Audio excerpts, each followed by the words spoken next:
હમણાં તું આ પિયર જઈને બી કેટલા રૂપિયાનો ખર્ચો કરી રહ્યા તને ખબર પડે છે કે નહીં? ખર્ચો તો કરું જ છે. તમે હું જાઉં છું કેટલા ટાઈમે પિયર? પણ કેટલા ટાઈમે જાઉં છું એટલે કઈ આખું લિસ્ટ લઈને આવવાનું હોય કે વસ્તુ તો જો તારે કેટલી આઈટમ છે હું ઘડી થાકી જાઉં છું.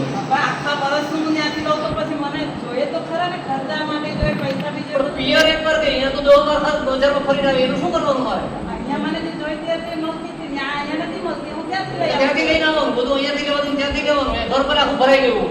આપણે એવી જે વસ્તુ જરૂરી છે એ લઉં છું ને બીજી તો ખોટા કે પેરથી વાપરતી તો છો નહીં કઈ બધું પડ્યું એમને રામ રામ બોલે છે બધું. બીજાની સારી વસ્તુ જોઈને મારે લેવી હોય તો બીજા કેટલું સરસ લે છે કેટલું મસ્ત એ લોકો આગળ ફાઇન મારે આગળ એવું નથી હું બીજાનું જોઈને લઉં છું ને. તારી પાસે જે છે એ તું પૂરું વાપરી નથી શકતી ને ગામનું તું જોવા જઈ રહી છું. દરેક વસ્તુની એક મર્યાદા તો રાખો કે કેવો ખર્ચો કેટલા આપણે ઘર ફેરી બજેટને ક્યાં સુધીમાં પૂરું કરવું આખા મહિનામાં મિત્રમાં તો ગમે એટલા રૂપિયા કમાવો કઈ મેળવ નથી પડવાનો મારો 1 રૂપિયા બચત નથી થવાનો આપણો.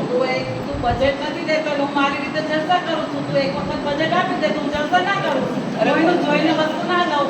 અરે પણ એમ ના હોય થોડું તો પછી આપણે પોતાની રીતે સમજવાનું હોય કે બધું પોતાના ખર્ચા ન કરવા માંડવાના હોય.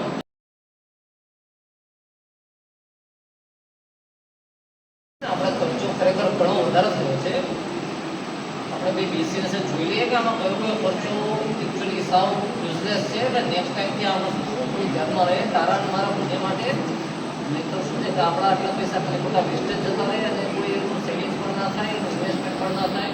તો તું યાર આપણે બધું બેસીને જોઈ લે હવે આ વાત તો બહુ આવું થોડુંક તું મને બજેટ આપીશ તો હું મારી રીતે થોડુંક સેવિંગ કરતા શીખીશ અને બજેટ આપીશ તો હું બી છોકરાઓને બી શીખવાડીશ કે કેવી રીતે સેવિંગ કરાય અને પ્લસ એ લોકો બી થોડું કરકસરથી જીવતા શીખે એટલે આપણે બંને એકસાથે થઈ અને છોકરાઓને બી શીખવાનું નથી કરકસર કેવી રીતે કરાય કેવી રીતે સેવિંગ કરાય અને પૈસા ખર્ચાવીને